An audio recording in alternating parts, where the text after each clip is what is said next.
All right, ladies and gentlemen, the hour of 1:30 having arrived, could we ask folks to please take their seats, ask that the chambers quiet itself, ask that board members return to their places at the dais if they have not yet had a chance to do so.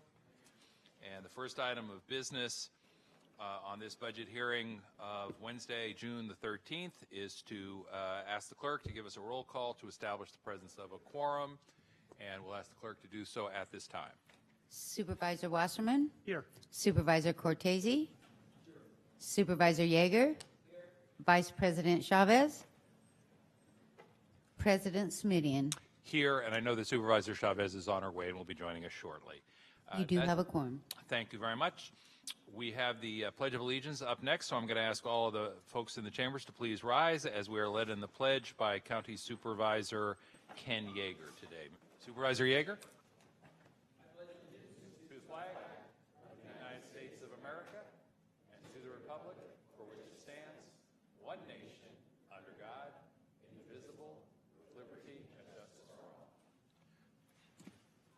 Thank you, Supervisor, and thank you all.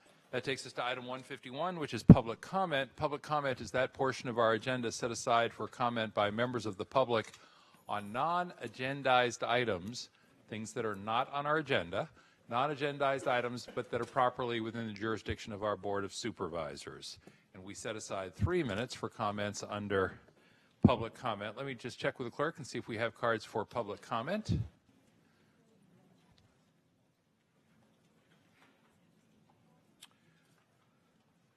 We do. Now, we have,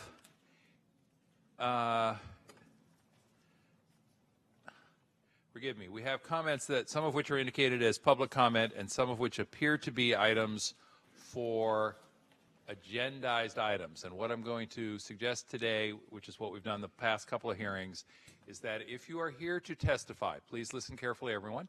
If you are here to testify on one of the other items on the agenda, we would be happy to take your testimony after we've completed public comment in just a few minutes so that you do not have to stay for an hour or two till your item comes. If you'd like to wait, we will, of course, call you at the appropriate time when we get to your agenda item.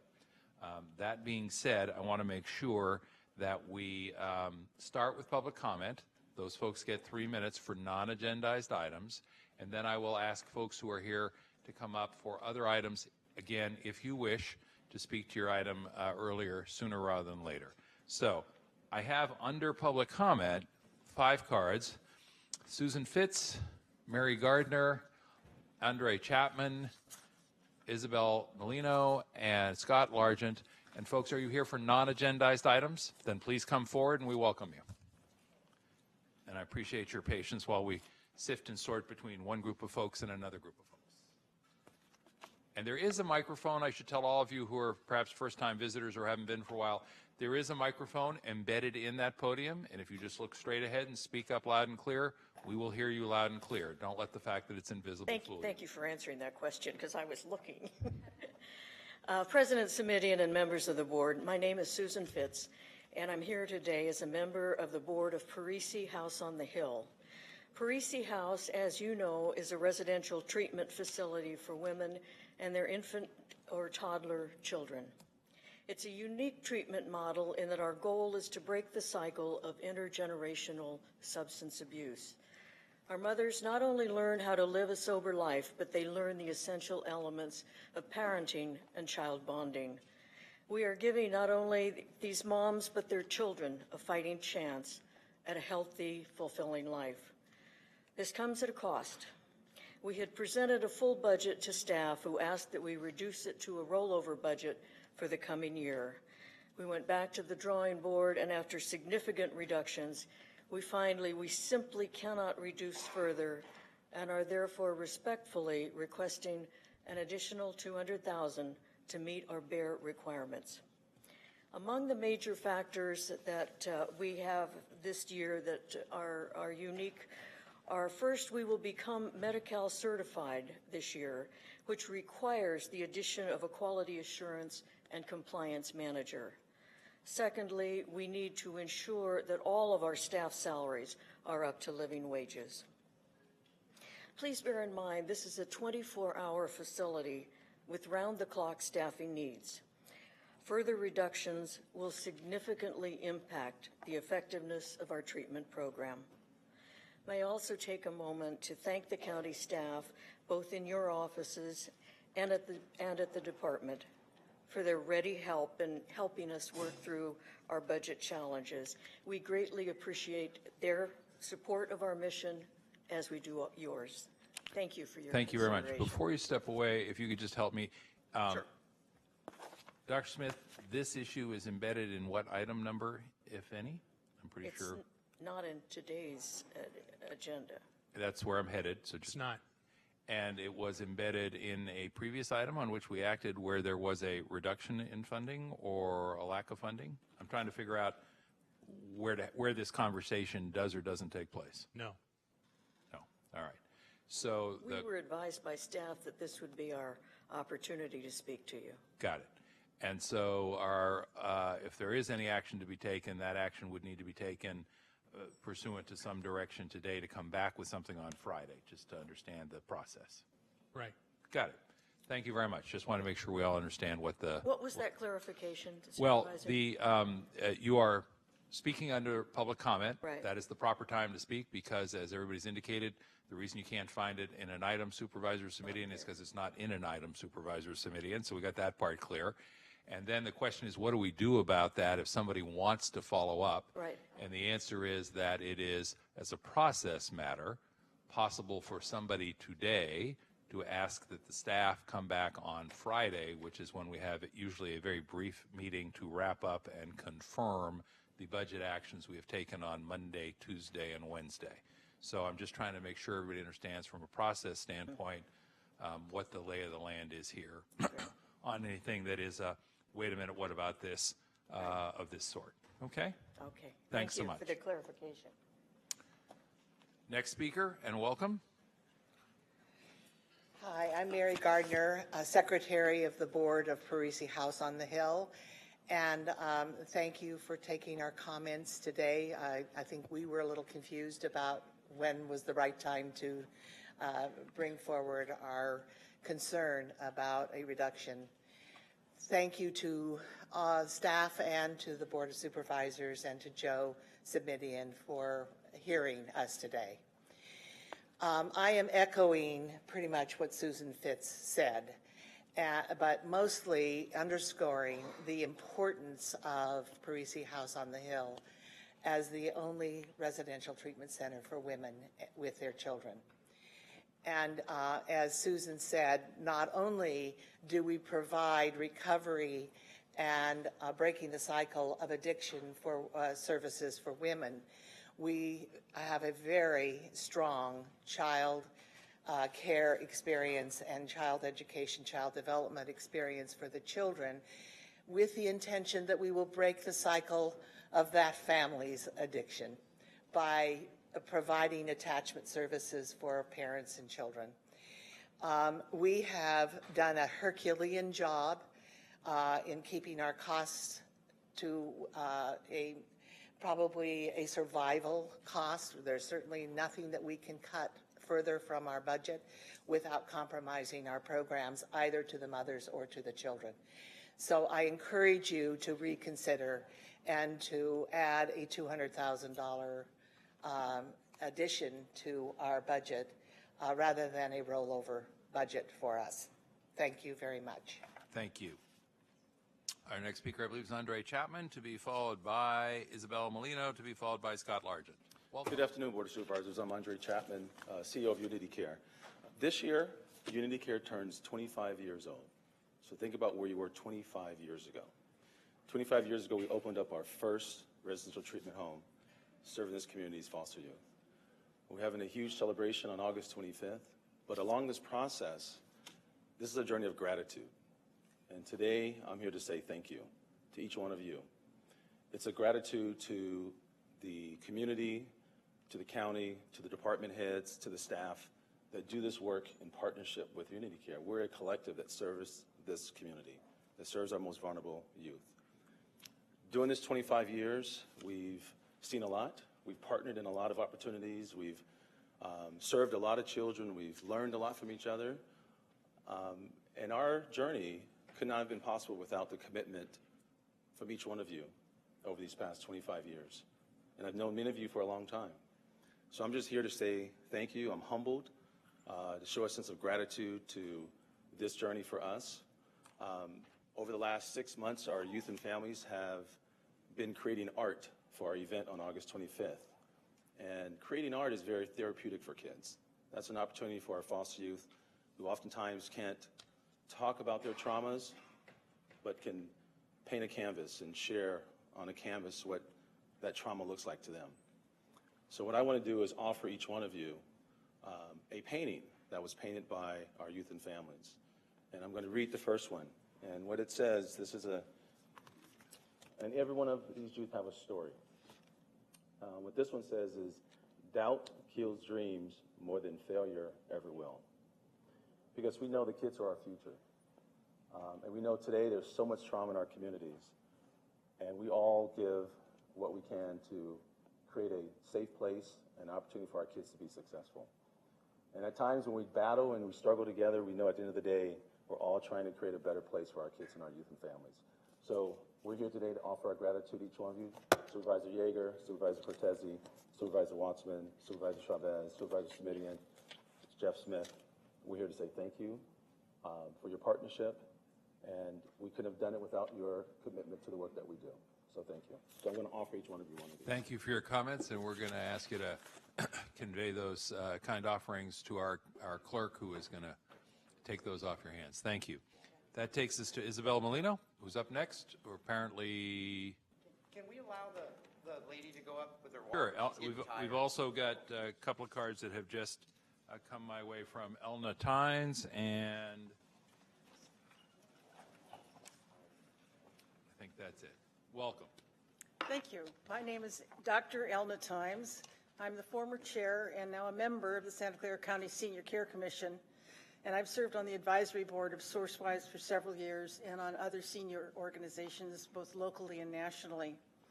My new doctorate is on seniors and aging with a focus on Alzheimer's. California's over 65 population is growing faster than any other demographic group and is expected to double by 2040. That's a little over 20 years from now. Alzheimer's disease is the 6th leading cause of death in the United States, verging on the 5th. And for those over 65 in the country, 1 in 10 of those over 65 have the disease, and home care is necessary for most of those afflicted with Alzheimer's, other dementias, and other conditions, because the clients cannot be safely left at home. Unpaid family care comprises about half of the care provided for these adults. Much of the rest of the burden falls on in-home support services provided by for-profit and nonprofit services. The Department of Aging and Adult Services has asked for funding for 11 additional full-time employees for IHSS work, but has been approved for only 1 coordinator. These social workers visit clients, provide training and advice, as well as connections to resources, and help the caregiver provide appropriate care as the particular disease progresses.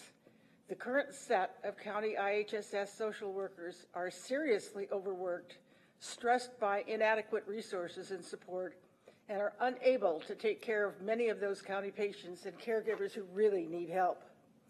I urge the Board of Supervisors to reinstate the requested budget item for 11 IHSS social workers so that they can begin to address the growing population of frail elderly in our county.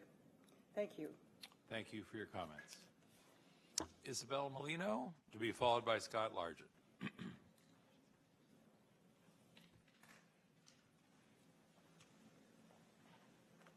Welcome. Thank you. Good afternoon. I'm an eligibility worker at Social Services, and I got to tell you, I saw a client today, and I will never see Taco Bell the same. They provided me with a check stub, and I was surprised to see what their hourly wage is. It's $22.06.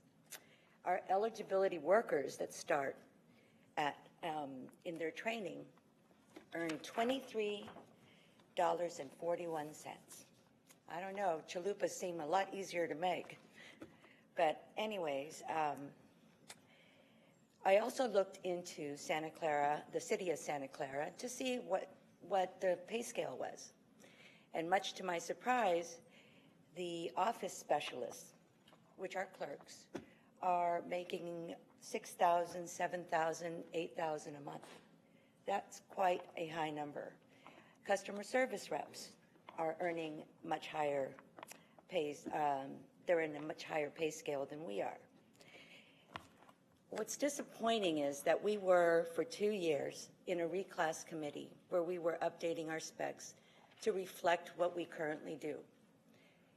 The supervisors and the workers were doing that. Supervisors got offered a 2.5% increase, and the workers got offered 0. And then all of a sudden, they decided to take everything back. Specs that were signed off, offers that were made are obsolete. They say that it's not any different, the specs from 1990 to what we do today. I implore you to think about how social services serves a large amount of people in the community with cash aid, food stamps, and Medi-Cal. And our work is not as simple as cooking something in Taco Bell. So just something to think about. We would appreciate it to be re-looked at, for you to think about how important it is for us to serve our clients and for us to feel appreciated. Thank you. Thank you for your comments. Thank you for being with us. Next speaker is... Out of line, sorry. I had turned in to speak, and I think I had the wrong item number, but I'm piggybacking with her because I'm a social service supervisor. Please. And it's kind of aligning with the same You subject. could share your name one more time just so I find your card. It's Raquel Vargas. Thank you, Ms. My name Vargas. is Raquel Vargas, Thanks and so I'm an eligibility supervisor. I have a memo here. I don't know if you want to pass this around that I want to go over that we were given on July 17, 2015. And it came from Jeffrey Smith and Robert, our social services agency director. And the reason I'm bringing up this memo is because one of the main things as a supervisor we've been talking a lot about is just culture.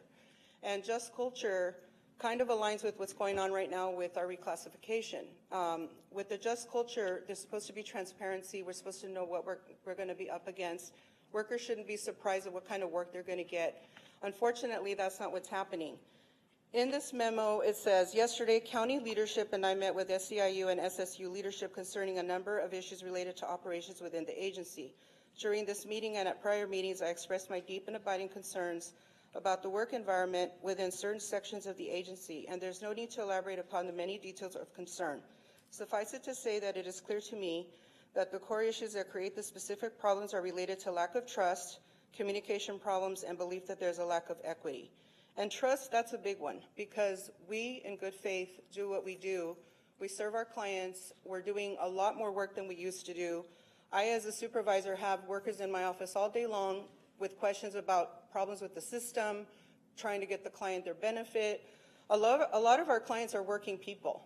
A lot of our clients now have jobs, and they're getting Medi-Cal through Covered California, but the majority of them work. They're not just coming out for a handout. And we are trying to do our best to keep up with the demand and the totals that we get. And I, as a supervisor, could say in my unit alone, I had a worker who had a stroke from the stress and one who lost her baby. Those are 2 people out of a unit of 8. And that's a lot across the board. If you look at the leaves of absences because people are sick, that's a big part of it because the loads are so high. We're not getting compensated for it. And I believe that this memo, with in good faith, I know Jeffrey's a very busy man, but I personally haven't seen a lot of this commitment to us to come and meet with us and talk about the problems we're having at district office. And it even speaks louder with the way this whole reclassification is going. I feel very disenchanted with the whole thing because I really believed it. I really believe Jeffrey. I really believe that he had our best interest at heart, and it doesn't appear to be the case. One of the things he basically said on page 2 in the back, it says, there's been questions about what will happen to LGBT workers who are currently working on the mergers, linking, and transition. That project has ended. A lot of people worked on it. It took a lot of work. and about swapping of cases. I know for a fact that it can hide the way they swap cases. We get new cases every day. We have people in the lobby every day that come in that are new. Thank you. Thank you very much. Before we go to our next speaker, and I have a card for Mr. Largent to be followed now by Gail Osmer, two things. If you would like to speak under public comment, please turn your card in within the next few seconds, because we've got folks who are adding one more and one more. It just makes it a little challenging to manage the meeting and keep everybody feeling like they know where they're headed and when. And then, Mr. Largent, if you could bear with us for just a second, please. I see Dr. Smith leaning in. I think you may have comments on the last speaker or two, Dr. Smith? Yes, I wanted to speak directly to the SSA group. At the last budget meeting, well, I guess it wasn't the budget meeting, but we had a communication here to schedule a meeting. So I have a meeting scheduled for Friday with Andrea Hightower and some other representatives from SSA to discuss this exact issue, and I think we'll probably get to a result in that discussion that is satisfactory. So want to let you know we're following up on that after the entire realignment issue. We'll sit down and rethink it. So stay tuned. We appreciate that. Thank you. Thank you. All right. That takes us to Mr. Largent, to be followed by Gail Osmer, and I believe that's the last card we have under public comment before we go to folks who have comments on specific agenda items, which again, a little unusually, we're going to try and accommodate at the front end of the meeting so folks who have to step away can step away. Mr. Largent, you're up, sir. Okay. Good afternoon, everyone. Scott Largent. I had after I left the meeting yesterday, I got to go sit down with my attorney that was assigned through the IDO, the only attorney that I would ever use probably in the country, Dimitri Stadlin. He's a very sharp guy. He protected my rights at the Bullhorn. This is a good attorney. And my concern sitting down with him, there's a conflict because Susan's represented by him also. The bill's not being put by the county, but I recommended Dimitri. I said, look, he's gonna fight for your rights in there. He's gonna do the right thing. So we had to go over this and fill this out to make sure that there's no conflict. We're not co-conspirators, but we are witnesses in each other's cases. And this can come around and bite us if the DA's office wants to remove my counsel or her counsel and make it even more difficult. Because there's no way I'm going to go with the IDO if it's not with Dimitri. I will go pro per or pro se. I'll represent myself. I will not risk what has happened to Victorious. I will not risk what's happened to Carrie Andrew Crittenden, another activist that got railroaded. I don't want to risk that.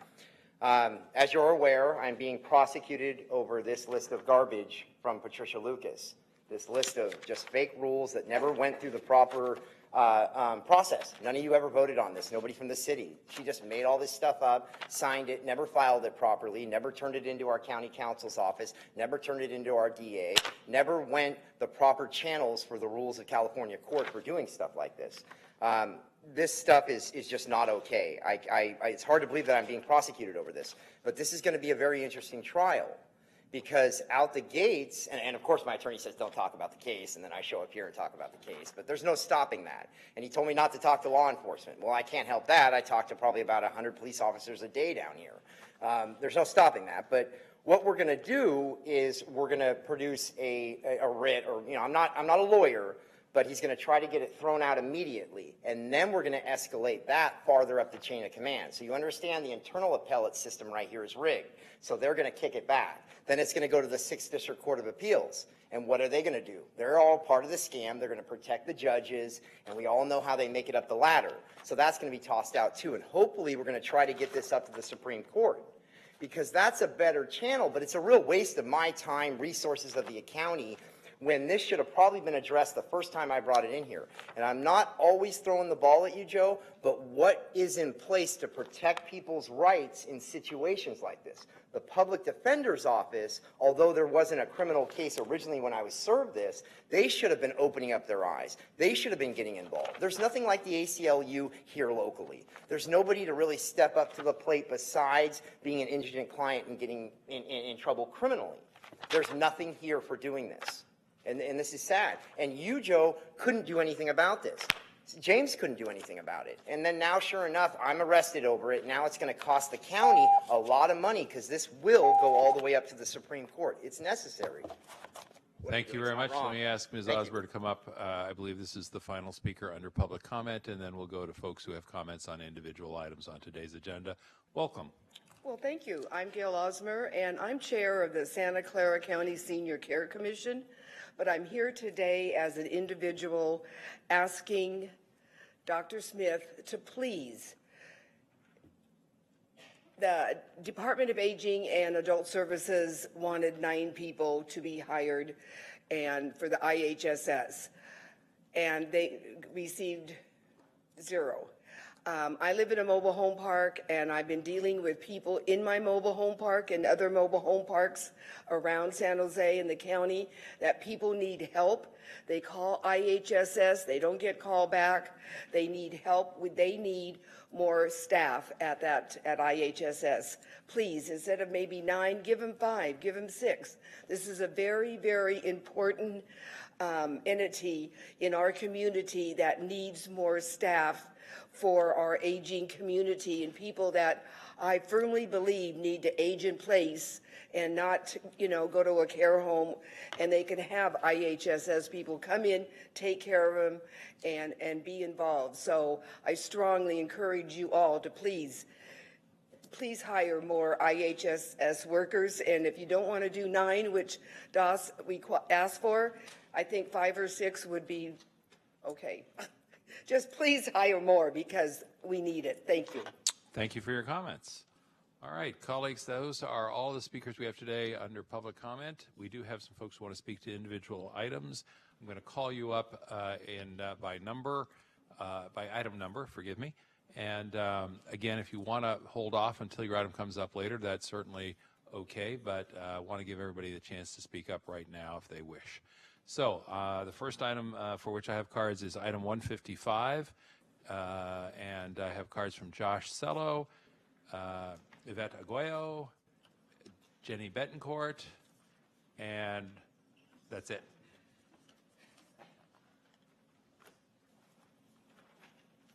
Come right up.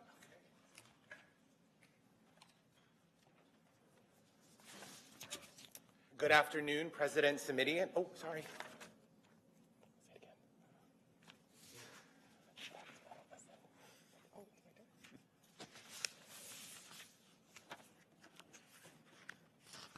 We're going to reset the clock. Clerk's ahead of me. She's already done it.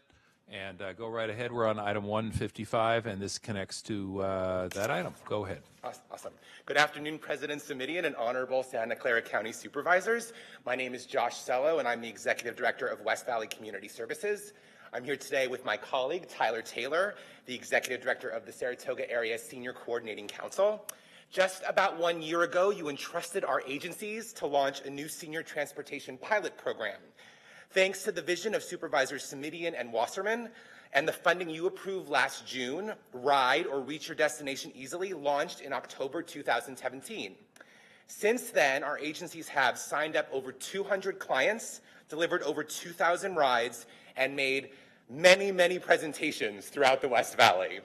We've worked closely with county staff and city councils and their staff of all the West Valley cities to spread the word and encourage participation. As a result, RIDE has been a true partnership between the county, VTA, and the West Valley cities and towns, and so many seniors have benefited as a result.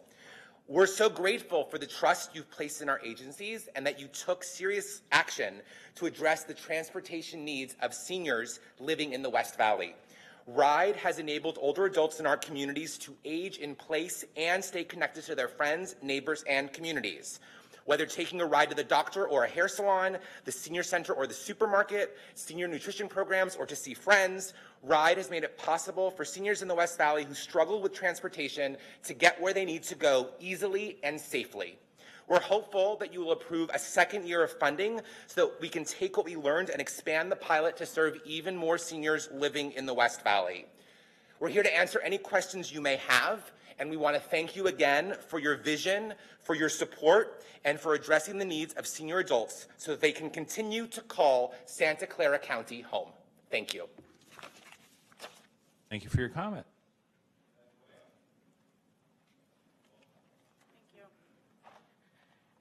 I apologize. I think I'm actually wanting to speak regards item 158. We will call you then. I'm going to write 158 down, and we'll see you then. Her as well, actually.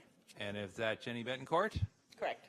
And we'll see you at 158. And don't go too far away because the next item is 158.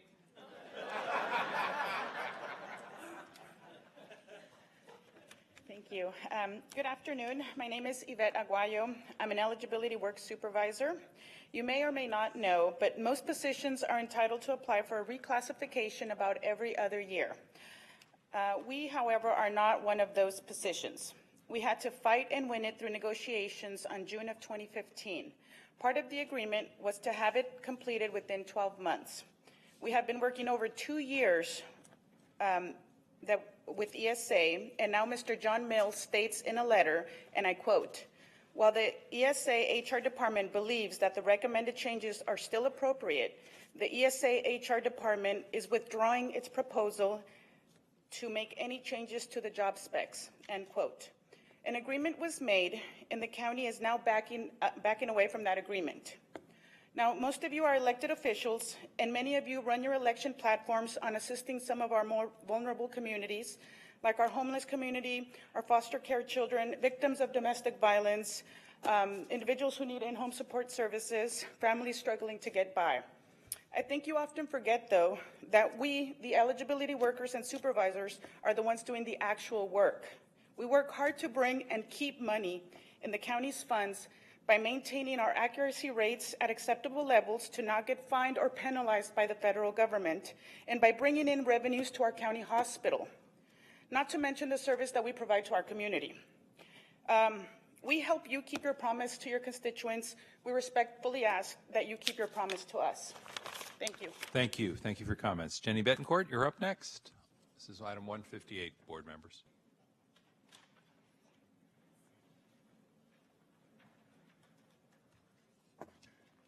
Hello, good afternoon. So I'm also an eligibility worker, not a supervisor, and I'm actually a constituent of District 5, Joe.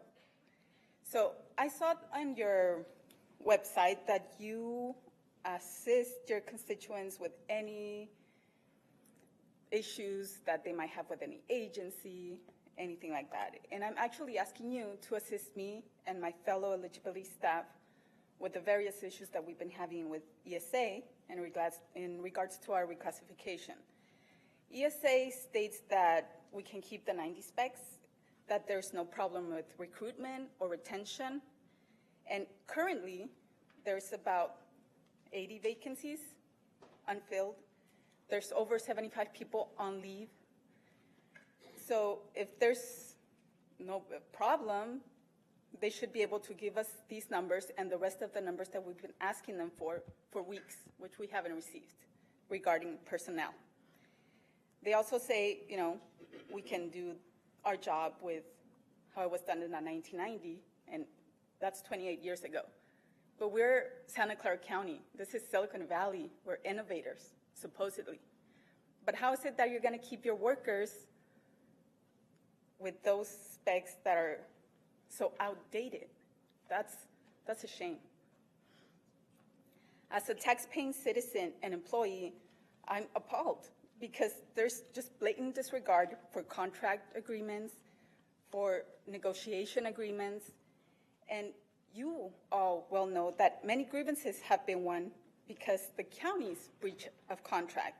So I don't want to have this reclass become a grievance, and I ask you to help us out. Thank you. Thank you very much. And if you look in the back of the room, you'll see my staff member standing in the back of the room. She's going to raise her hand. You're going to introduce yourself to her, and then we'll make good on our commitment from the webpage, okay? Thank you very much. Next speakers, colleagues, are here on item 161, and I will call up your names and ask you to come on up and join us at the mic. We have Elliot Wright, John Aiken, Jane Bertina, Alex Hamilton, and David Fung. Come on up, folks. And again, if you speak right up into that invisible microphone, we'll hear you loud and clear. And we're also going to ask the clerk to turn up the volume just a tick or two, please. Welcome. Thank you, President Smidian and members of the county Supervisor Board.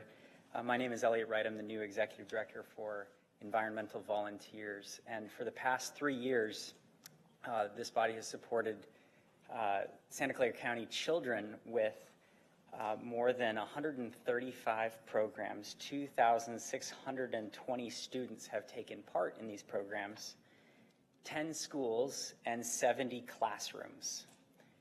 This is the environmental education, all of the environmental education that these classrooms get. This is a critical resource for Franklin Elementary in San Jose, which is 82.5% low income, or high potential as we say. Los Arboles Literacy and Technology Academy in South San Jose, 89.1% low income. Aptitude Community Academy at Goss in the Alum Rock, 94.8%. Let's pause here while we get rid of the stereophonic accompaniment. Okay? Thank you, sir. McKinley, Los Arboles, and Franklin Elementary have received the program thanks to the SCC grant.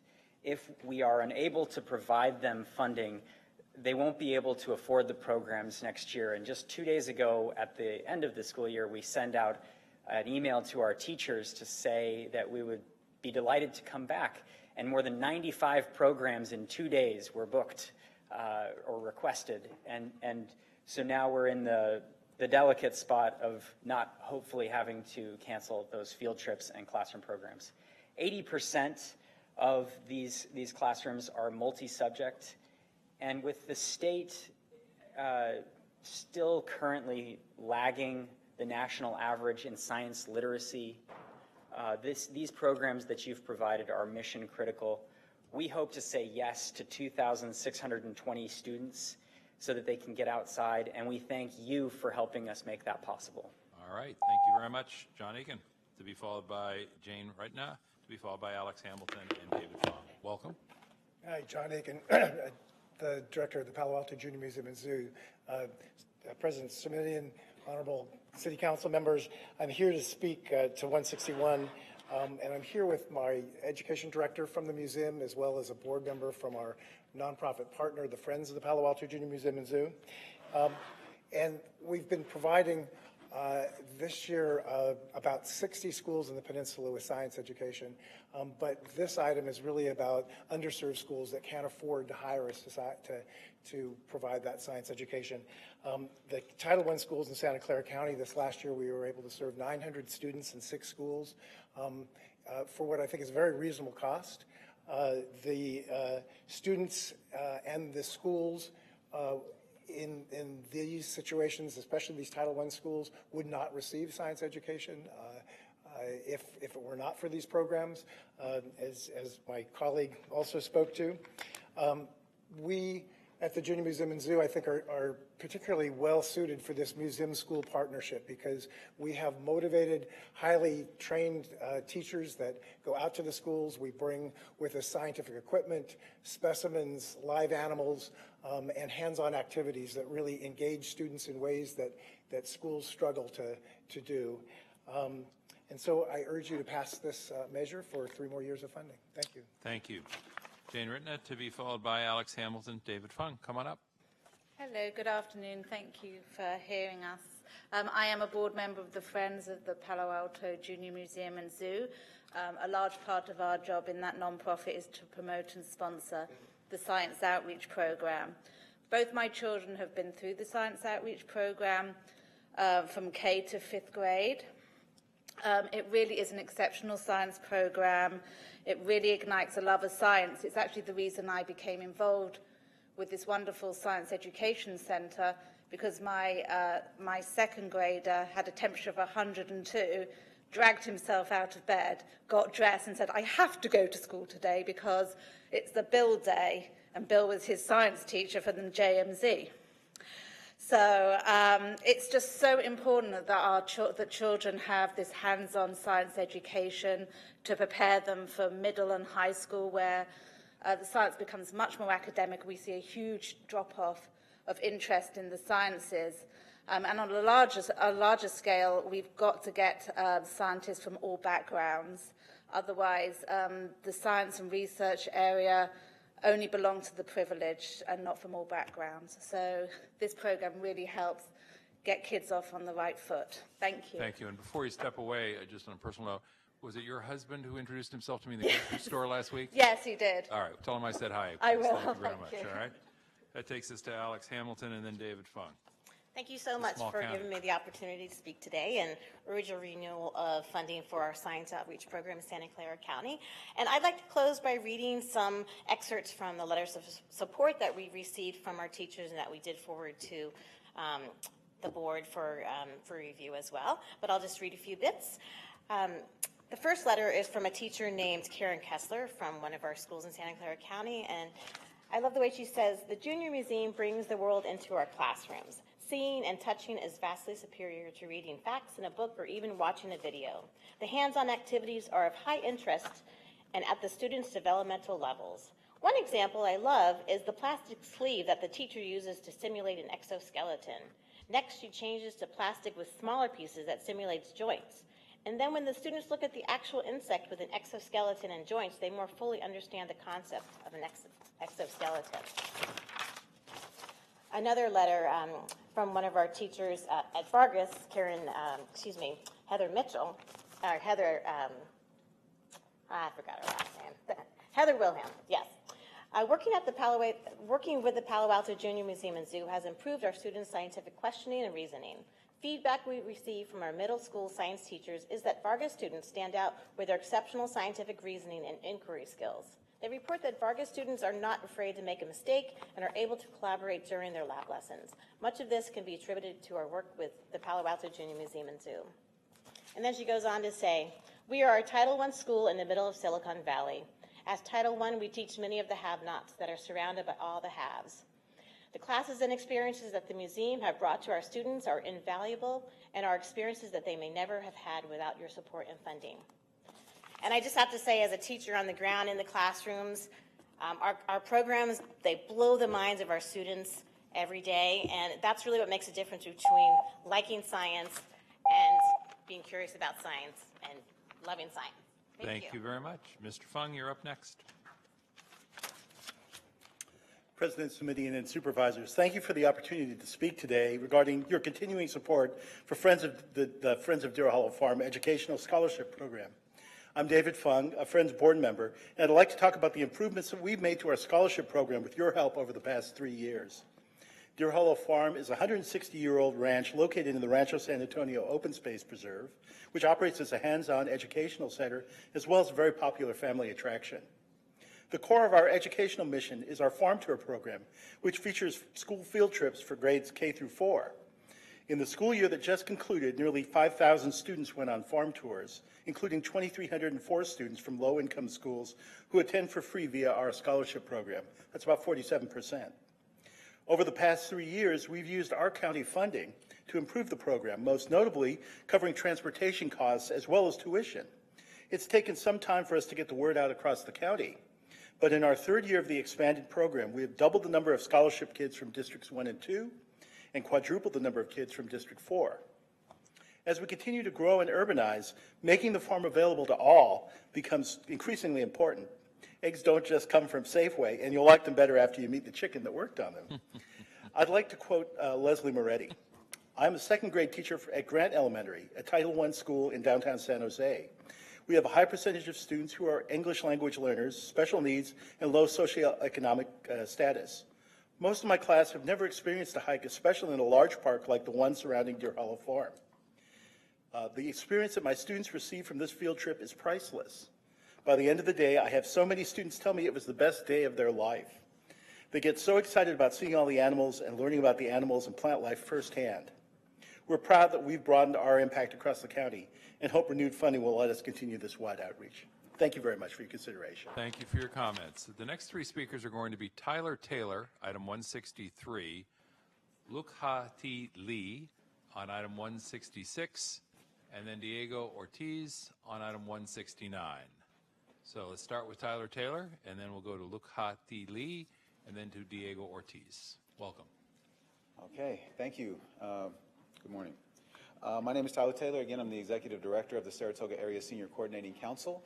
One of our divisions is the Saratoga Adult Care, and I'm here to read a letter from the family member of one of our participants who was in our program for 22 years, recently passed away. It gives a good snapshot of what these type of services do for the community, not only the people who are participating in the programs.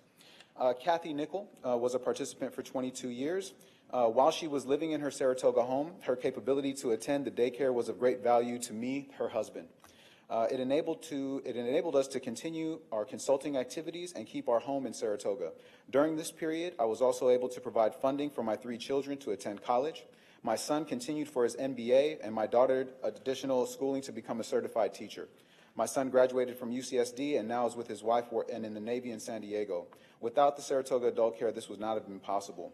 When Kathy was forced to enter a nursing home, the center became even more valuable. The executive director of Amberwood Gardens mentioned to me how she thought Kathy lived longer by having the opportunity to get out of the nursing home and to go where she could have so much fun. This certainly contributed to her overall optimistic outlook on life, despite the serious stroke she had in 1995.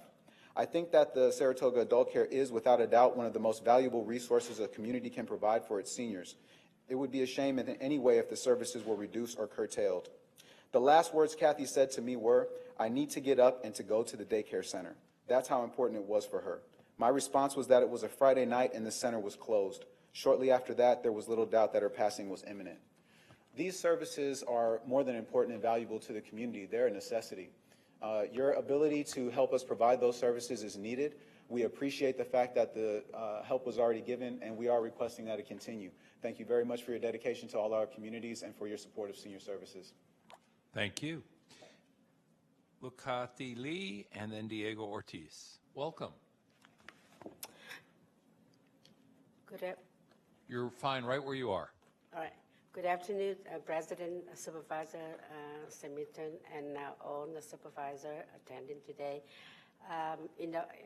Regarding for the child care center, I used to visit, and I'm active in community, so sometimes we have a meeting and we visit them.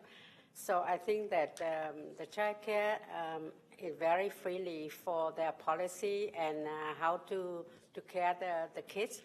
So we suggestion that we should have some training for the child care. They have, specific regulation, and also to keep the hygiene for the kids and good health for the kids. So instead of we training, make the core program, or either we set up the training school for the training on the child care, staff, how to care for the kids, is keep the kids more healthy and more, hygiene.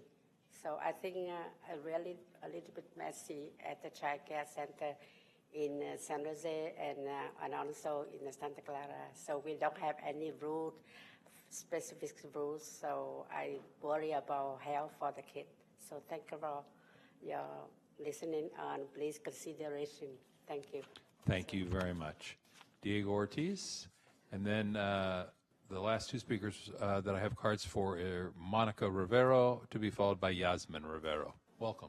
Thank you, President, members of the board. Thank you guys for letting me speak today. My name is Diego Ortiz, and I represent SPUR as their Food and Agriculture Program Coordinator. Today, I'm here to speak on behalf of SPUR, specifically related to the inventory item that would provide additional funding for the Double Up Food Bucks Healthy Food Incentive Program. Double Up Food Bucks is a healthy food incentive program that gives low-income CalFresh users more money to spend on fruits and vegetables.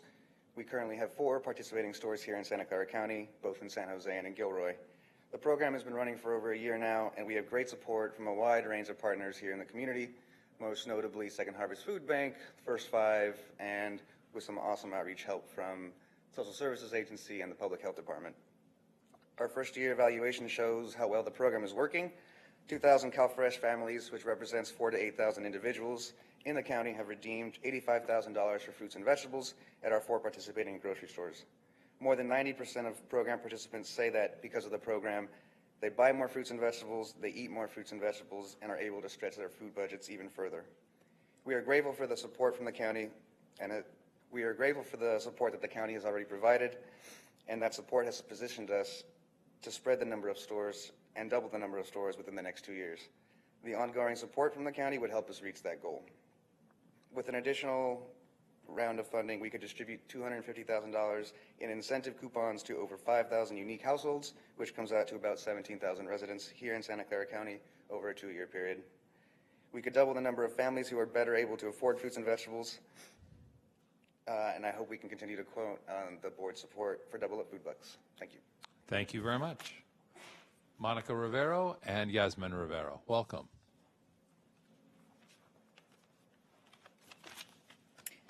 Good afternoon. I come before you as a mom and an educator who has seen the transformative effects that Teatro Visión has in our communities.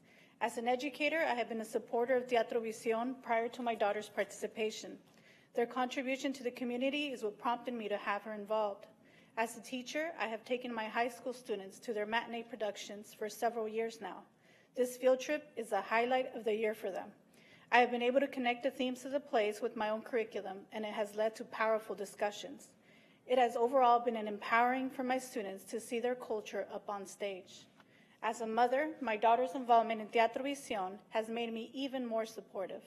She began participating in 3rd grade. She's now an incoming 7th grader. The fact that she has been committed to this for so long speaks to its importance in our lives. As a mother, I have seen how this experience has impacted her and really allowed her to flourish. It has been an empowering experience and has really shaped her into a confident young lady. Now at school, Yasmin stands out as a confident student in her academics. She is a motivated and a self-directed learner. She has found her voice and advocates for herself and her classmates. The opportunity to participate in Teatro Visión has allowed her tremendous personal growth. Being involved in Teatro Visión family as a parent has also allowed me to observe how it impacts other families. This past production of The House on Mango Street was an incredible experience for all families. I met kids that were performing for the first time.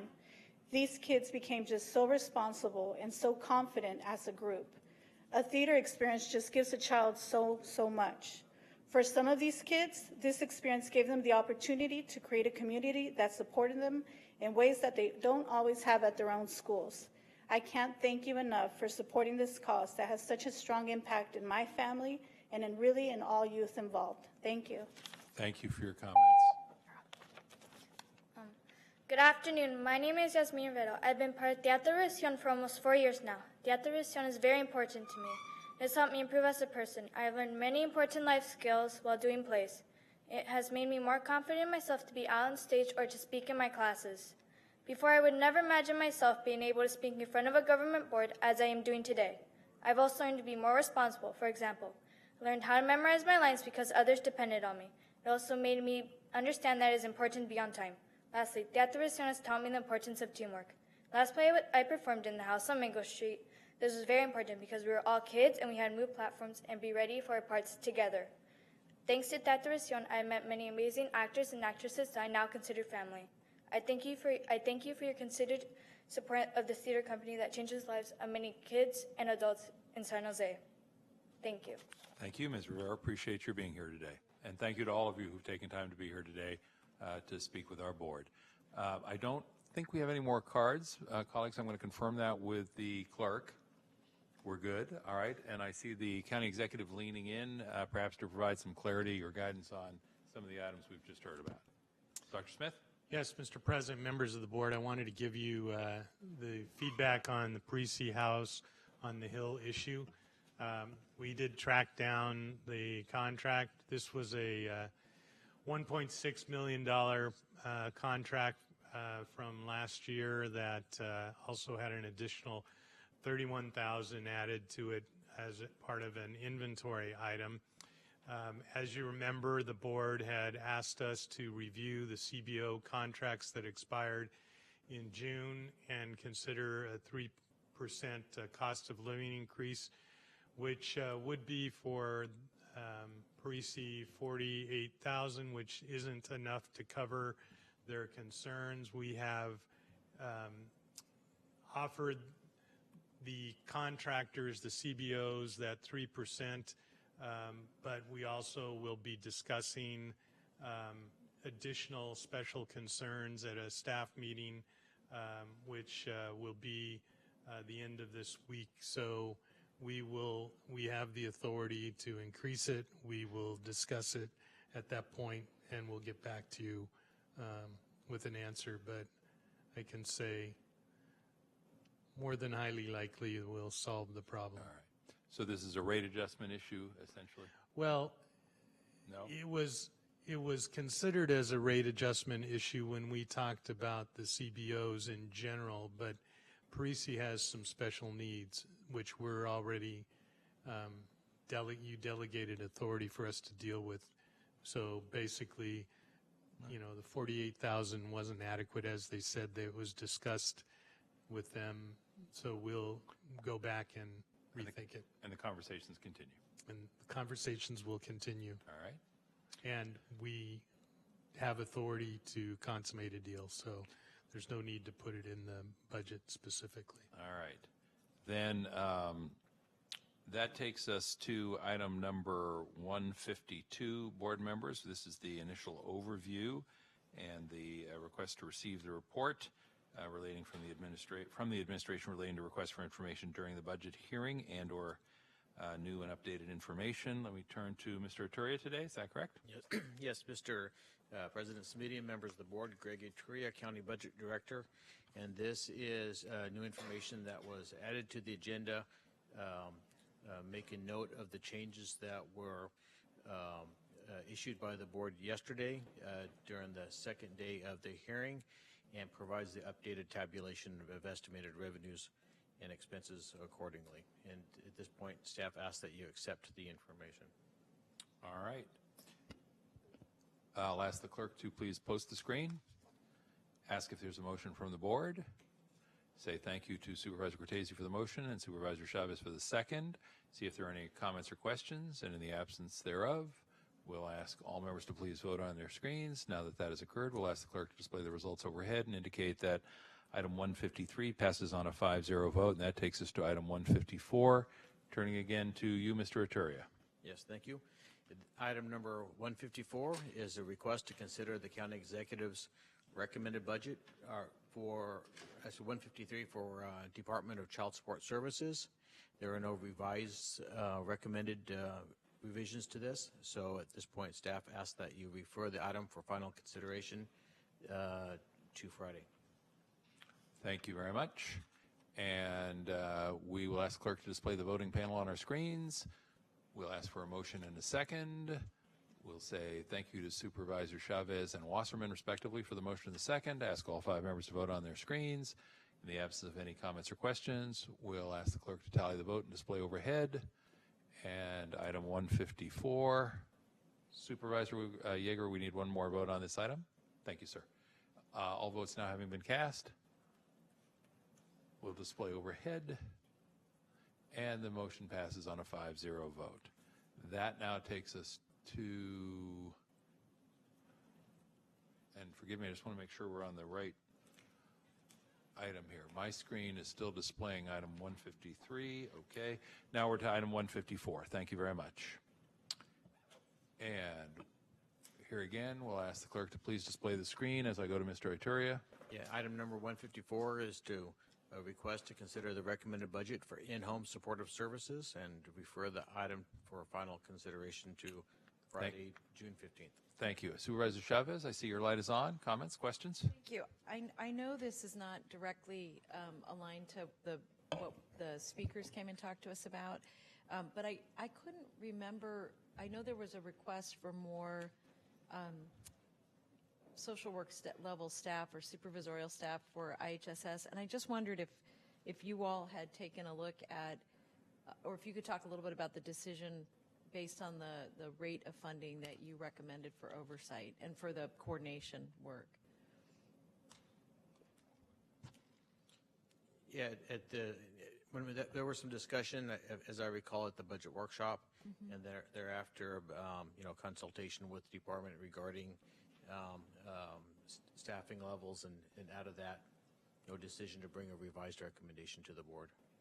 But is that because, I guess what I'm trying to just understand is that, I know at some point we have to be constrained, so I'm not asking that we take an action. I'm just better wanting to understand if we felt like the request was not appropriate. And in part, I'm asking the question because I know some of the money that is contributed to this program comes from general fund, and some of it's, I think, state and federal funding kind of matches. So when we looked at the general fund impact and the service improvements, one didn't outweigh the other, I'm assuming, and or are you all, and maybe this is a better question for Bob, just I guess what I'm wondering is what's the next step to do an assessment or continued evaluation of what the need for the department is?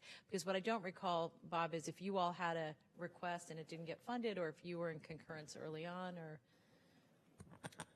Good afternoon, Bob Nakuchi, Social Service Agency Director.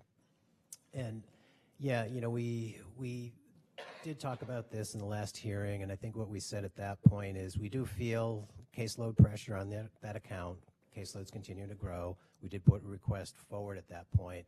And in terms of what funding is available, I mean, this was tied up again in the state issues of unfunding the program and the maintenance of effort there. So there's not sufficient funding available in that program. So it's that kind of tough decision. What we also said is there are other things that are getting funded, like some extra help and other work we're doing on the CQI side to look at efficiencies we have in the program to improve the performance of the program and such.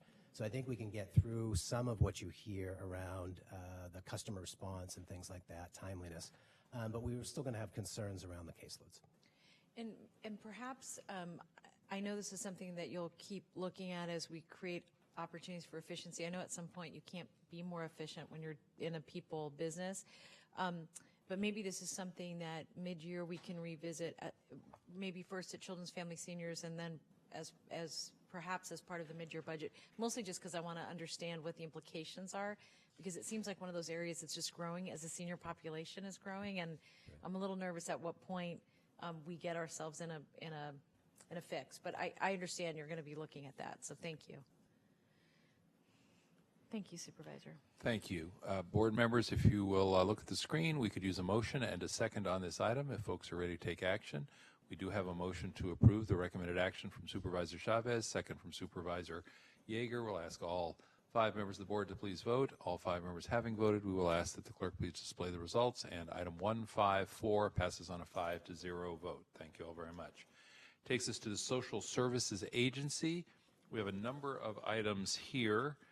Board members, do you want to proceed item by item? Do you want to go clumping again? Do you want to go mini clumping? How would you like to proceed? I see Supervisor Wasserman's light is on. And then I'm going to go to Supervisor Yeager and Chavez. Thank you. I was going to suggest mini clumping. That for those of you who are wondering what that means taking clumps of items at one time in a single motion where that's possible, while still providing opportunity for board members to take their time and make sure their questions are answered. But before, thank you, and I had done that in groups of 5 under Social Service Agency because there were so many items. But seeing lights on from Supervisors Yeager and Chavez, I think I'll hold my motion until after their comments. Great. Why don't I turn then to Supervisor Yeager? Supervisor Yeager, we are at 155, but I think it sounds like it may be fair game to ask questions or make comments about anything under social services agencies, if that's comfortable for everybody at the dais. Yes, thank you.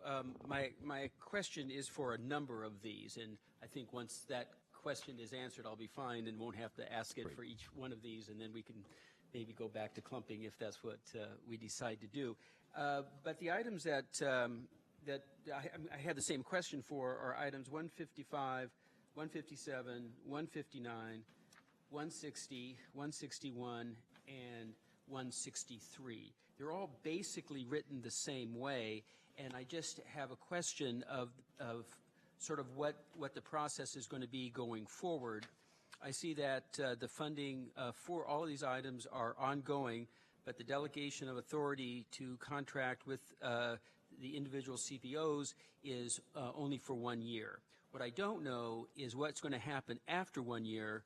Will it then go out to bid, which I think is our customary way of doing things with CBOs, and will it return to the board for further evaluation? So I don't know if that's a question for you, Mr. McCaughey, or for you, Dr. Smith. I know, Dr. Smith, these have your name on it as being from you. Try to respond. These are all items that were initially started as inventory items, but which the department has found to be useful and helpful for the public. So our concept would be to continue them at this point and do an appropriate competitive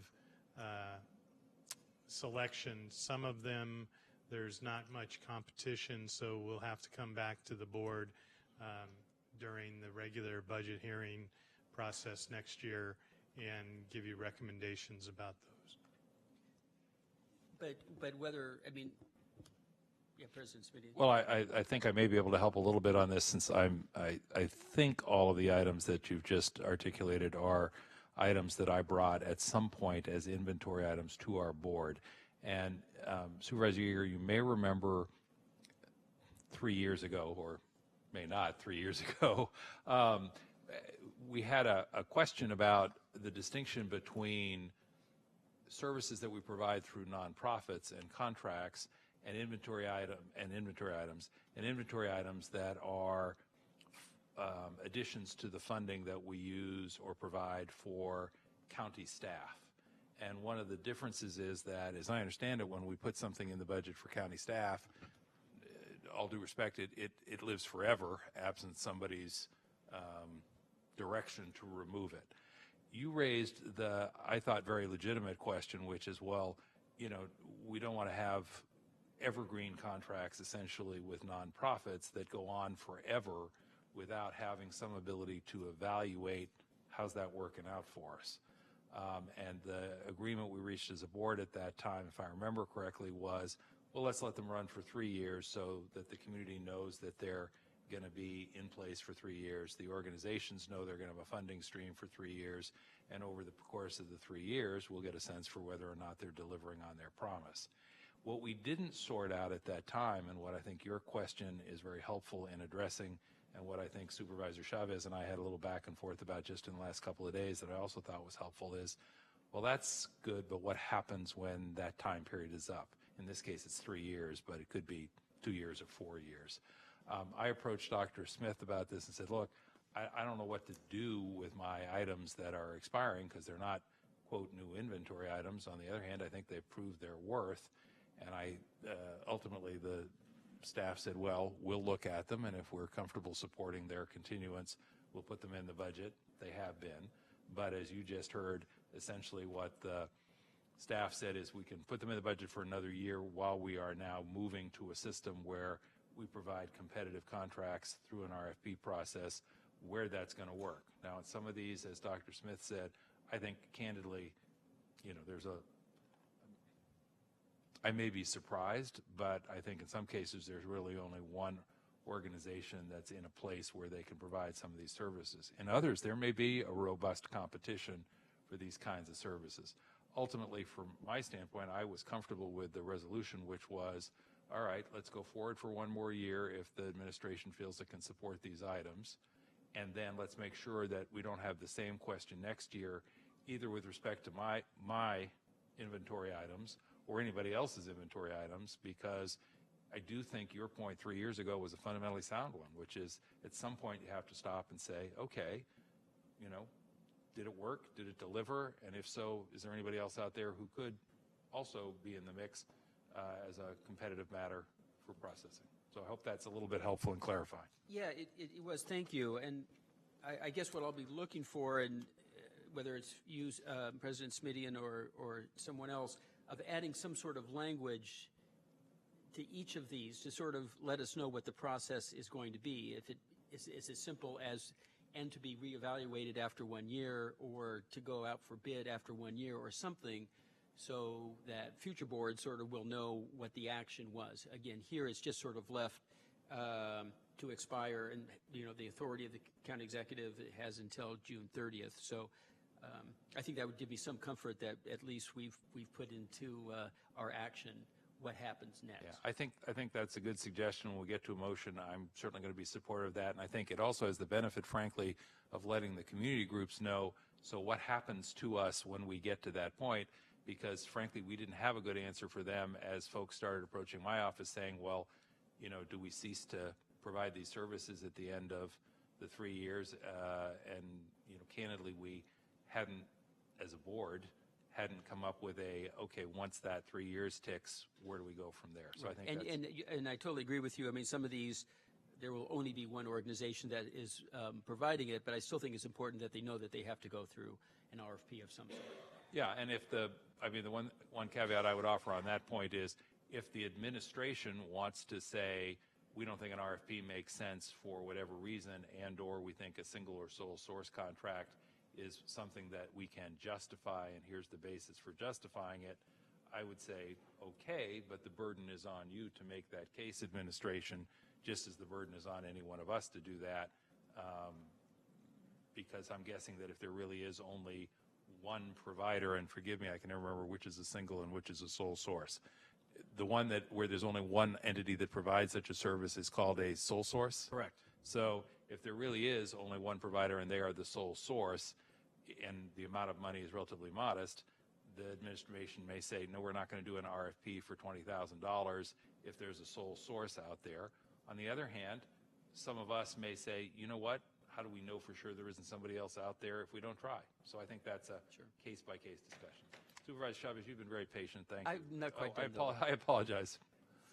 Yeah, and the other point, too, and Dr. Smith raised it a little bit yesterday as far as the whole general process of inventory items and maybe just sort of looking at how the board wants to go forward with that. And I think something that you had said, President Simidian, where you would sort of ask social services to sort of look at past inventory items and make a decision on which ones they thought were worthy enough to be ongoing.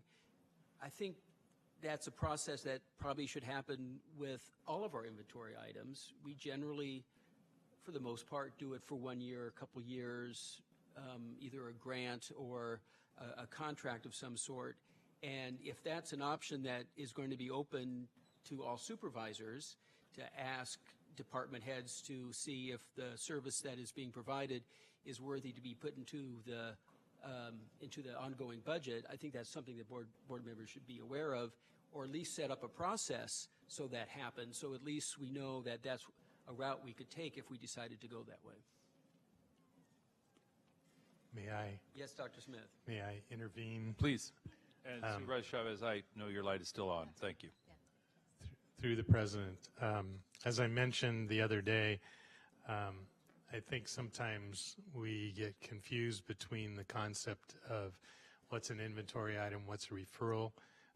From a staff perspective, for recommendations that have an ongoing nature or that have significant changes that are suggested in a particular part of the county or a particular contract, we would prefer that it be a referral, essentially, which asks us to do at least a minimum evaluation and come back to the board with recommendations before the board takes formal action. It makes it very hard for staff to assess something once the decision's already made that we're going to do it.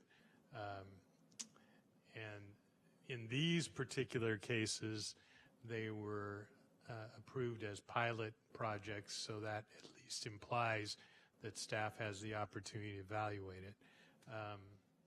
But I would argue or suggest strongly or hope or plead with the board. Would you like to exhort? Exhort, pray, whatever it takes, that issues which are different than just simply grants for 1 year be framed as referrals, which can happen any time of the year, even during budget time period, and that way gives us a chance to assess it and come back, make suggestions.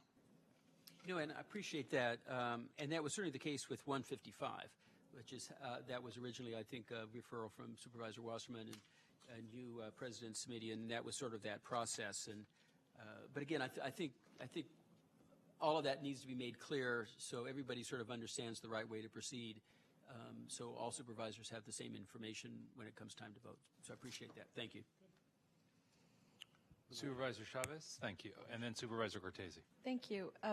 One thing I would love to just for us to think about doing is in an off-budget having a discussion about the budget process. Because I think it is very difficult to have a discussion about the process mid-process. And I think it's good to raise these issues so that we can evaluate them. So I really appreciate you doing that, Supervisor Yeager. But I would just want to recommend that we maybe set aside some time in the fall to have just a discussion, and for lack of a better word, sort of an evaluation and what we've learned and how to proceed. And a couple of just observations I want to make, not to dive too deep into it, but I think it reflects the items before us. And so I'm going to assign my comments to the items before us and then talk about what I think that means for next steps. So on item 155, and this is the Social Services Agency work related to West Valley Transportation Pilot Program. The reason I think it's important that this be one more year is that there's a body of work that I know that Dr. Smith, that you're leading to take a look at our transportation needs. And one of the other issues that I raised earlier, which I will put in the form of a more formal referral, is taking a look at our partnership with the Valley Transportation Authority, especially given their financial health. So one of the important parts of this program would be to have some measures of evaluation, because it would determine under what terms and conditions do we think about this as a mode of on-demand strategic transportation, or are there others we want to look for? Is that something that stays in the form of an RFP once the research is done? Is that something that gets structured as an RFQ, because we may be looking at that countywide relative to senior programming? I don't know the answer to that, but the reason I would like these to be a little more refined is because it would be important, I think, to roll them into the priorities and, frankly, the coming challenges that we see coming down the pike. So anyway, so I'm happy to support it. I think it's the right thing to do, but it did call to mind these other moving parts that I wanted to make sure item 155 was connected to. On item, some of these items like 157, I'm not actually sure what they are, but let me move to 159. I think this is actually really important, and it reminded me of another issue that I want to make sure I'm mindful of.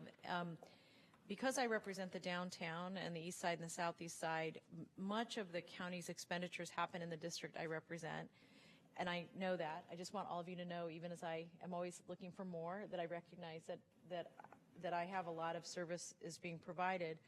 And what I want to make sure of, and I think this is what item 159 is trying to do, is this invest money for to fight domestic violence and case management. And my suspicion is this is a more North County investment.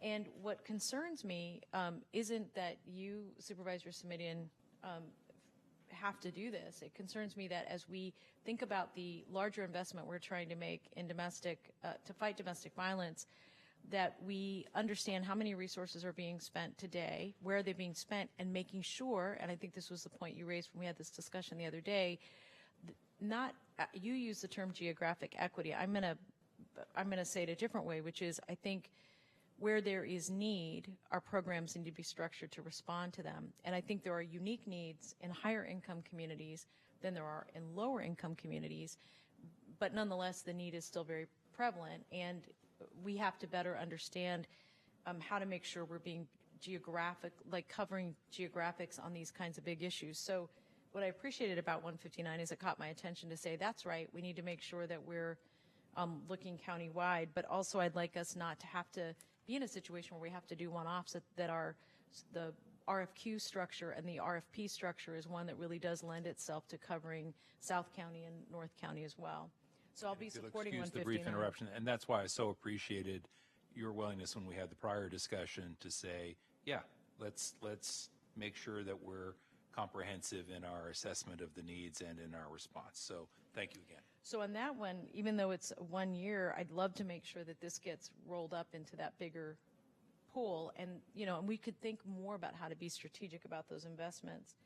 And then one other one that I wanted to just highlight is on item 161. I thought, Deer Hollow and the Palo Alto Museum and Zoo and the assets that we have all over the region it's really important. And I have another item that's on this list to make sure we're doing summer programming, especially for foster youth. I want to make sure that we don't have that brain drain in the summer, and that kids are occupied and they have really good access to services. And so I think that's really important.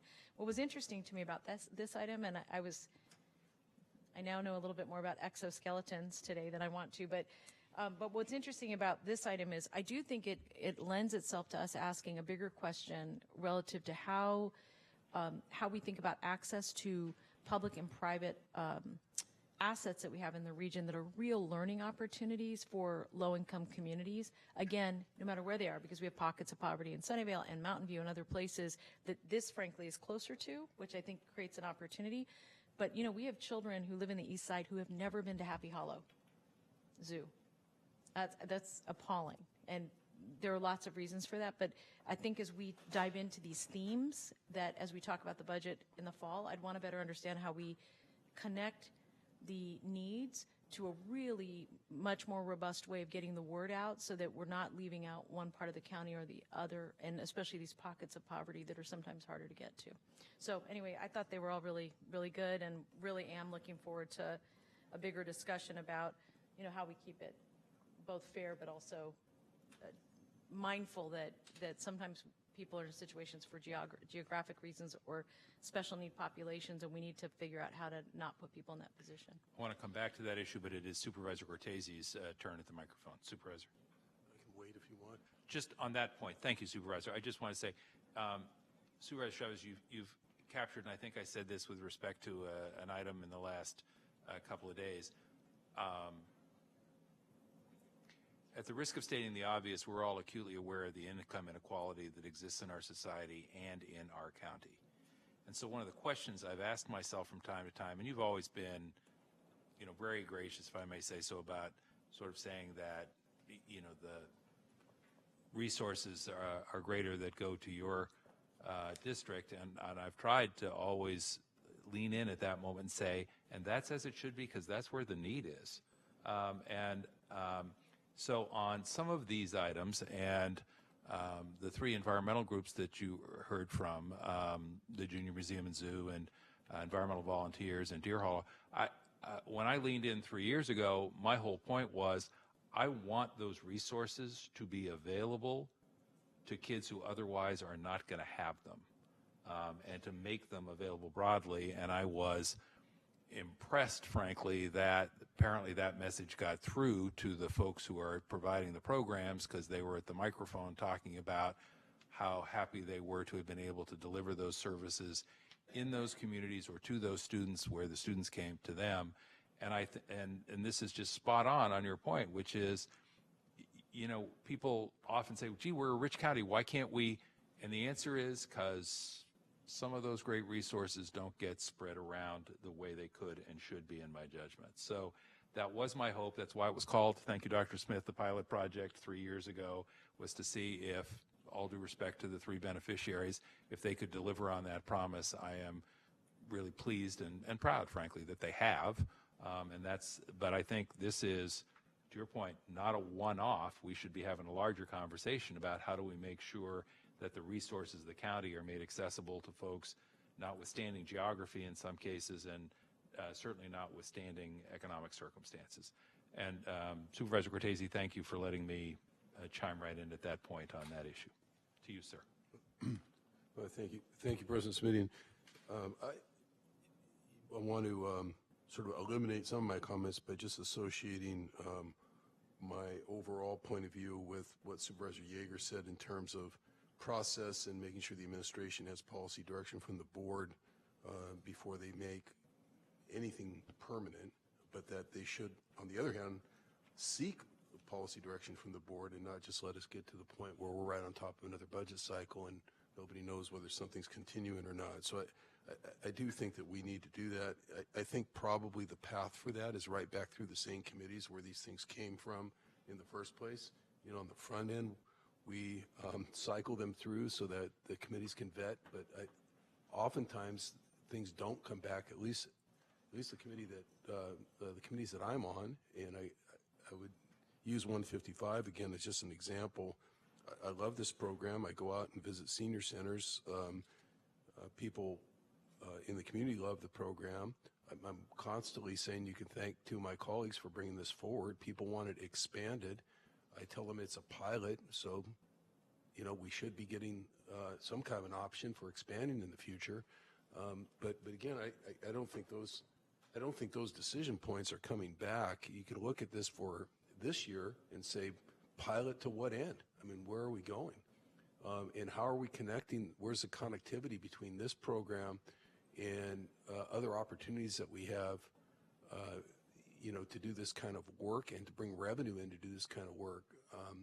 I've never seen that discussion at our committee, Supervisor Wasserman. I'm not complaining because, if I was on a different committee, I would ask the chairs of those committees, have you seen this item come back? And have you had the opportunity to elevate policy direction to the board on what should happen next? So the other comments I want to associate myself with are those of Supervisor Chavez, who said we need to have a separate dedicated time, for this discussion. I think it should be public. I think there are other areas that we need to discuss. If you look at the array here, and I know Mr. Aturia did a nice job of sort of, at least on the document I saw, separating out what are grants, what are performance-based contracts, and what are things that are, I don't know, maybe just stopgap measures, are one-time grants that are for facility-type needs or something like that. I thought this board learned a great lesson collectively. I heard it from my colleagues after the deep recession about making sure that we had accountability and performance measures in contracts. And I know on past inventory items I brought forward, colleagues said, I would like to see this back in 6 months so that we know that people are delivering. It's good, we support it, but there's got to be that kind of accountability. We're not in the business of just doling out dollars and not knowing, what kind of outcomes are achieved. And when we had to go through that horrible experience of cutting hundreds of thousands of dollars out of our budget, negotiating concession contracts with our unions, and changing our senior nutrition program so we wouldn't have to cut meals, and doing all those kinds of things, I felt like the board is going in a good direction in saying, from now on, we're not going to have things that we're not sure are essential, in the budget. That said, I don't have any reason to believe anything that we've been voting on or anything before us today is not essential. I just don't know where we pick it up again and revisit and make sure that we're continuing to make that case. So it's really important. Lastly, I would just say, I don't want to hurt anyone's feelings out there. I listen to all the speakers, even if it looks like I'm not paying attention, I'm listening. We had a couple of, I won't name them, but we had a couple of requests through my office for inventory items that basically said, we're desperate, we're going to go out of business, if you don't put this forward and get us some money. And I fall back on my banking and credit experience from years ago, which said, red flag, do I want to invest in an organization that's telling me they're on the brink of going bankrupt if I don't give them some money? Then what happens next year? With a one-time help, right?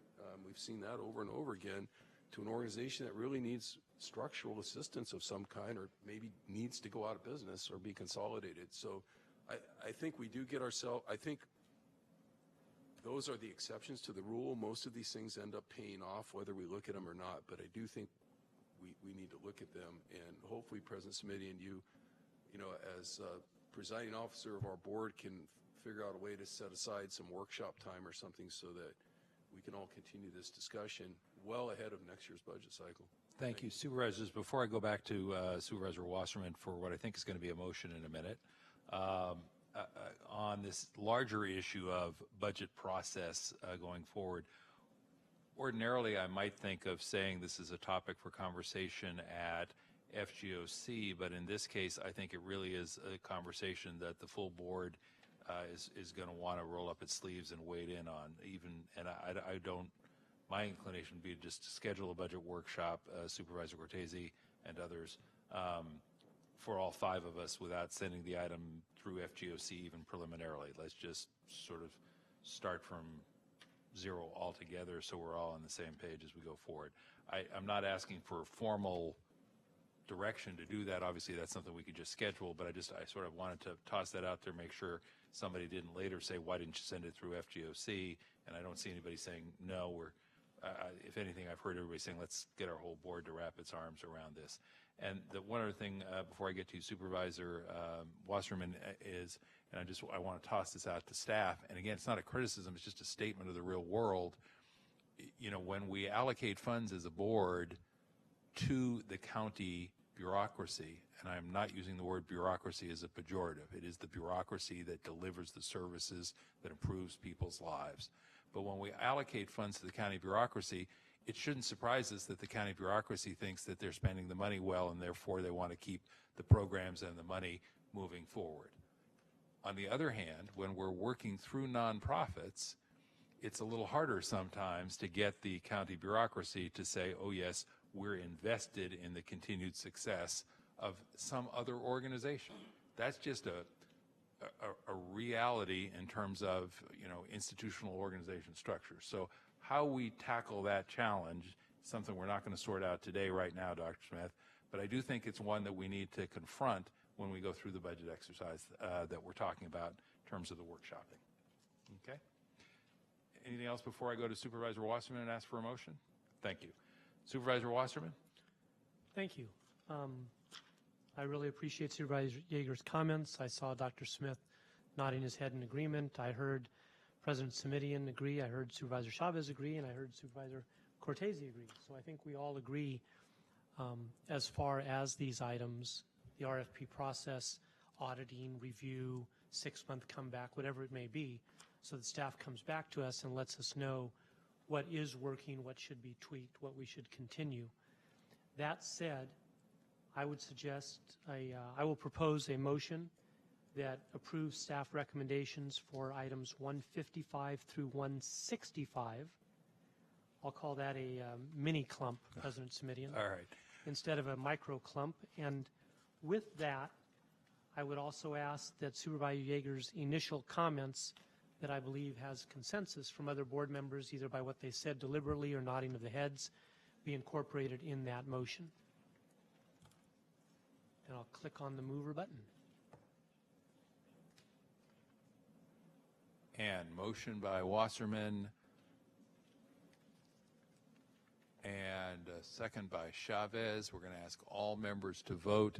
And I'm just repeating for the record, board members, that this item is to move the recommended actions for items 155 through 165 inclusive, and with the further direction on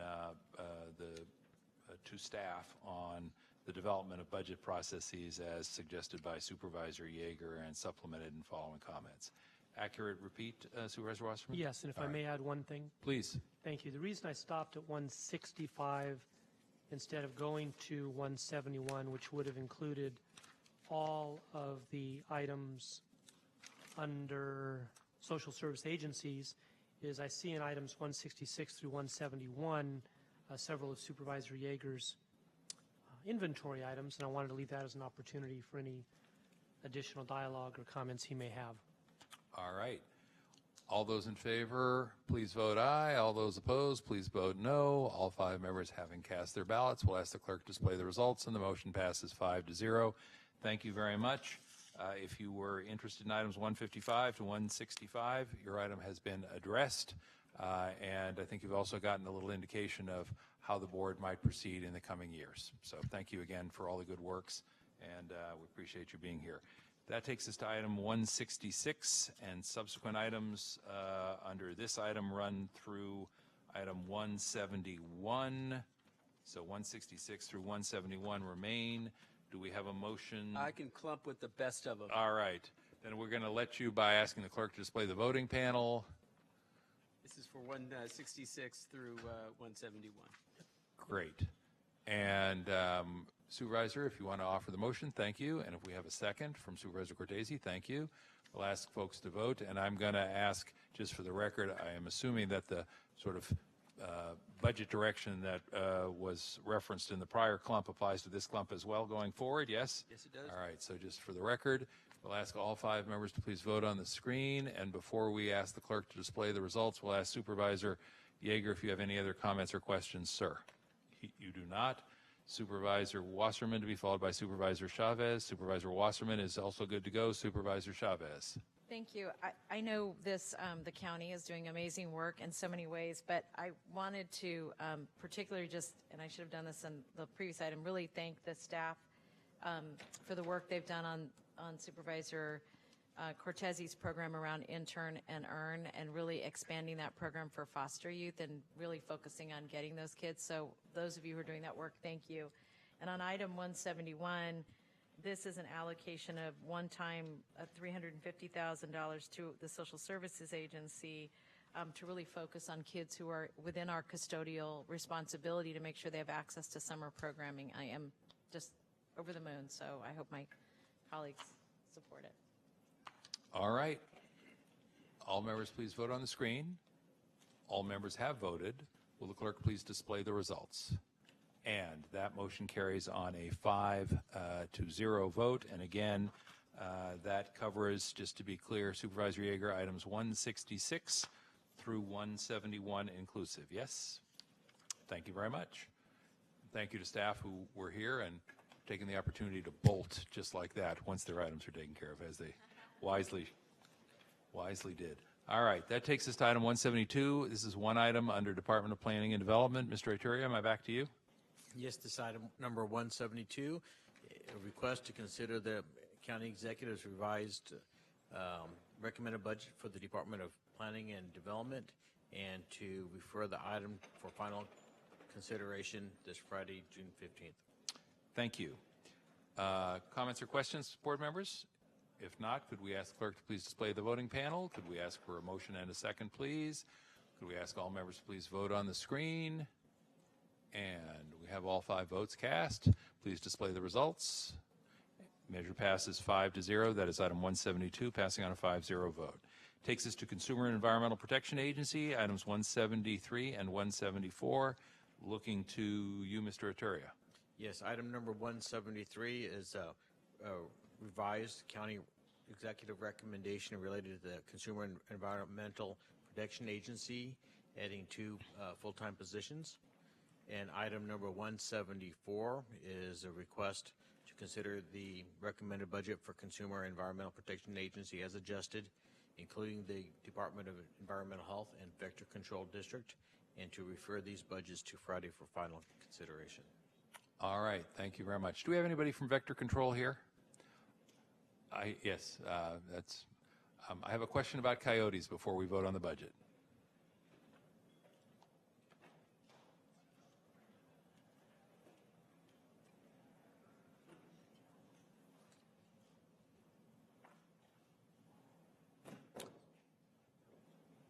As long as we have you in the chambers, can anyone share any information about coyotes in the North County, please? Yes, we have been aware of several sightings of coyotes in the Palo Alto area, and what we're doing is at this point in time taking reports and monitoring the situation, and generally speaking, if there are significant public health hazards associated with it, then we would move forward with a process of trying to trap them.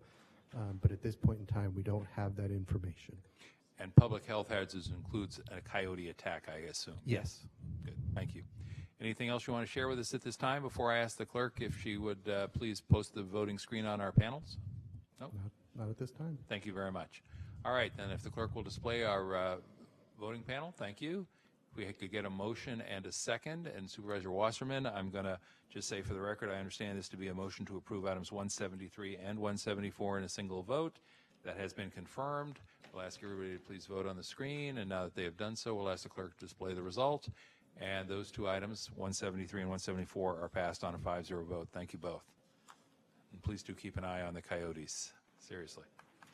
Roads and airports. That takes us to, we have 4 items here, 175, 176, 177, and 178.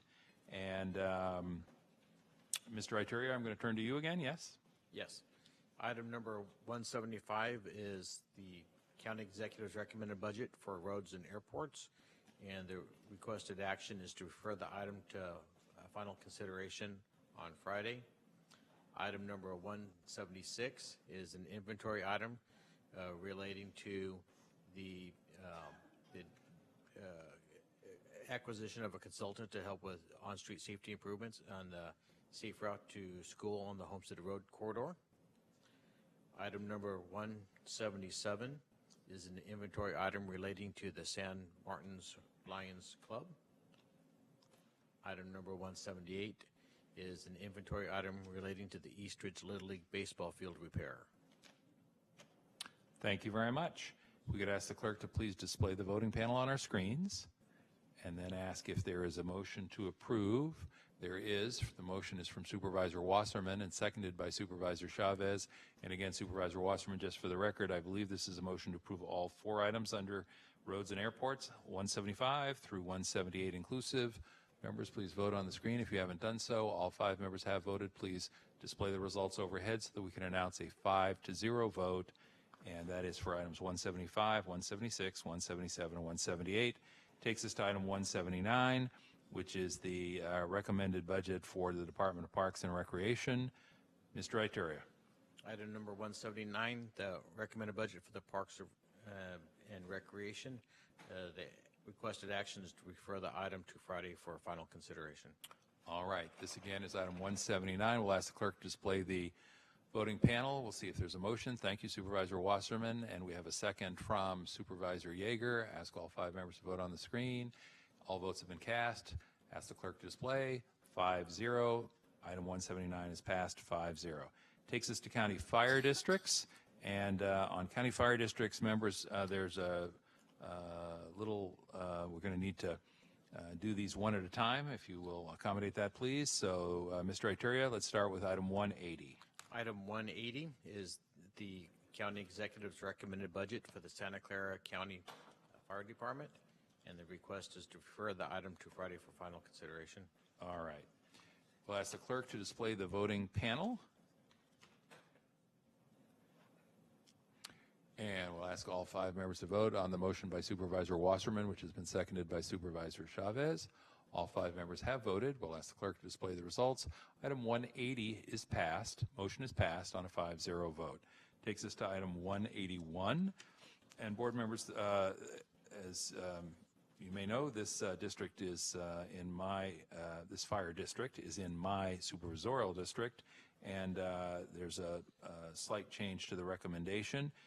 It actually reduces the allocation authorization, and so in place of the fiscal year 19 recommended budget proposal, and to reflect the district's expected actual staffing need in the upcoming fiscal year, I would move in lieu of the recommendation that we approve 1 budget full-time equivalent district manager position and allocate $190,000 for salaries and benefits on an ongoing basis, offset by one-time savings of $47,500 for salary savings, for a net budgetary impact of $142,500 in fiscal year 2019. And if the clerk will display the voting panel, I will make that motion and take a second from Supervisor Wasserman with thanks. Ask members to vote. If anyone has questions, I'd be happy to wax eloquent about the Los Altos Hills Fire Protection District. There are no questions, and therefore we will announce the vote. 5-0. Thank you very much. Takes us to item 182. And this is the recommended budget for South Santa Clara County Fire District. We'll ask that the clerk please display the voting panel. Do we have a motion on the recommended action? We do. We have a motion by Wasserman to approve with a second by Supervisor Cortese. All 5 members have voted. We'll ask that the clerk display the result. Item 182 is approved on a 5-0 basis. And that takes us to item number 183, which is to consider items of concern and to refer to administration for review and report. Supervisor Chavez, I see your light is on. Thank you. I wanted to get to staff a letter, a request that we got, and I'm going to pass this to my colleagues, and I'm really not asking for us to take any action. I just want to refer it to Dr. Smith, and this is a request that my office received in April for an increase of $453,000 for both this year, I'm sorry, $226,000 for this year and $226,000 for next year to focus on increasing clinicians' pay. It's kind of a gap funding for Gardner. The reason I wanted to refer it, I know you're having conversations with all of the entities. I wanted to raise it here just to be transparent in that I spoke with them today and I said I would raise it. And then also just to ask for as you're completing these conversations, I know you're going to be bringing them back to the board anyway, and I don't know if you need any kind of delegation of authority, because I think you already have it as you're negotiating contracts right now. Is that accurate? Right. We already obtained the delegation of authority, and once we're complete with all the discussions with the CBOs, we'll be coming back and reporting to the board. Great. What actually happened. And then could I ask to make sure that this is highlighted in that report, just so I understand what the disposition of this was? Surely. Great, thank you. And I'll give you, did I not give you one? I'll give you a letter. It's all right. I have a copy of it. Oh, you have it already? All right, great. Thank you. Other items under refer administration? I do have one briefly, colleagues. And Dr. Smith, I might have mentioned this under 175, which is where we were taking up roads and airports issues. But unfortunately, I probably should have, since I see the staff has now left the chambers. But I wanted to first say thank you for the information that I requested on relatively short notice about the pavement index, the pavement condition index in the 5 supervisorial districts. It was helpful, illuminating, also raised some questions. That being said, I was struck by the fact that in looking at the arterials, while the pavement condition index was 70, which is sort of the bare minimum target that we shoot for, on a countywide average basis apparently, and in District 1 it was 74, and in District 4 it was 66. In District 2 it was 52. In District 3 it was 53. In District 5 it was 53. Those numbers are pretty far below the minimum standard that we shoot for. And I'm just curious about that, so I'm going to follow up on that issue with you and the folks at Roads. Not for Friday, that's the good news. Not for Friday, but I do want to make sure that the issue doesn't get lost in the shuffle, because it appears to affect at least 3 of our districts. You know, if they were all at 69, 68, I'd say, hey, we're, getting there. But when you're at 52, 53, there's some reason, I think, to say, can we learn a little bit more? Okay. Sure. Thank you. Board members, anything else under item 183?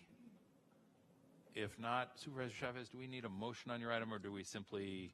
No, I think we can just do it. All right.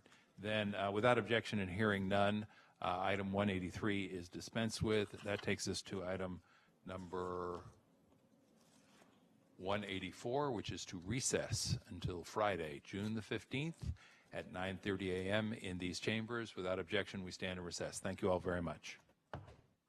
We'll even do that. There you go.